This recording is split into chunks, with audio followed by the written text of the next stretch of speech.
Tell you what, when she's not being a murdering shitbag in 24 Live Another Day, Simone Al-Zahari scrubs up alright, like.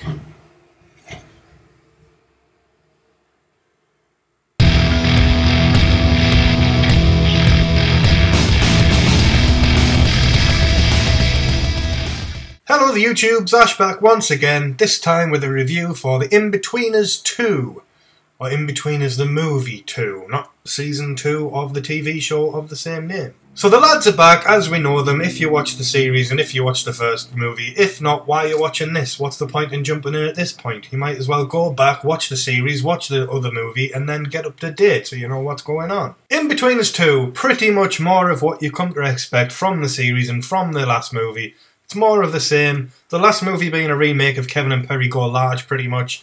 This one has a bit more going for it in terms of story and structure, but does have a very obvious Kevin and Perry rip-off. Why we feel that we have to just rehash the same old movie every time in England, I'll never know. This movie takes place a year after the last movie. The lads have all gone to different universities.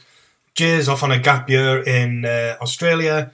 The other guys are pretty much having the same shitty look as they do on a regular basis, so they decide to go out and surprise Jay in Australia. So Jay's sending emails to Neil telling him how awesome his life is in Australia, how he's a resident DJ at a big club out there and he owns a mansion and he's shagging the birds every single night of the week and usual Jay bullshit. But the lads decide because their lives are so shit, they'll just use their student loans and go over there and surprise him. Needless to say, when they get there, they find that Jay hasn't necessarily been telling the truth. And we also find out another reason why Jay's gone to Australia in the first place, but I'll leave that for the movie to tell you. As I said, there's not many surprises in this. If you've seen the other series and you've seen the other movie, you know how it's going to play out. It's going to be dick and fart jokes pretty much from start to finish. What I do like about it though is how it parodies certain sections of society. So you've got the people who take gap years on the daddy's expense and just the bullshit that they come out with all the time. And, I mean, I can't stand these people to talk to. Like, they just get on me tits. They think they're better than you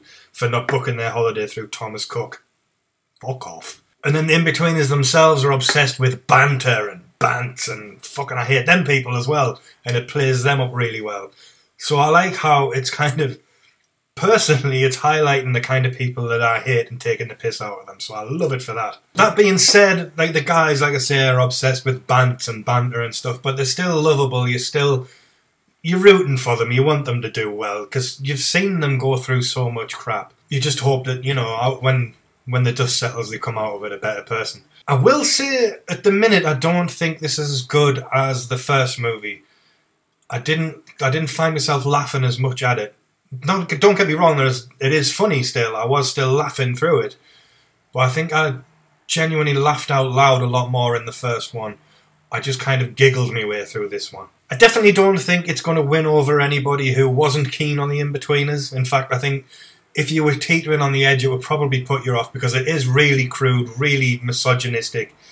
And there is a scene in there that is a reference to Kevin and Perry. I don't care what the makers of this say. It's so Kevin and Perry it hurts.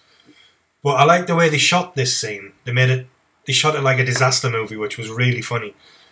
But I think if you were teetering on the edge, this is going to tip you the wrong way. However, if you're a fan of the series and you're a fan of the last movie, you're going to get more of the same. You're going to enjoy it. I'm going to give the Inbetweeners movie 2 3 Ash Academy Awards. Other people will probably want to give it more, but I think that's just out of fandom more than common sense. So have you seen the Inbetweeners 2? Let me know what you thought below. And as usual, leave a like below, hit the subscribe button, tell your friends, tell your family, but don't tell me mum. I'll see you next time.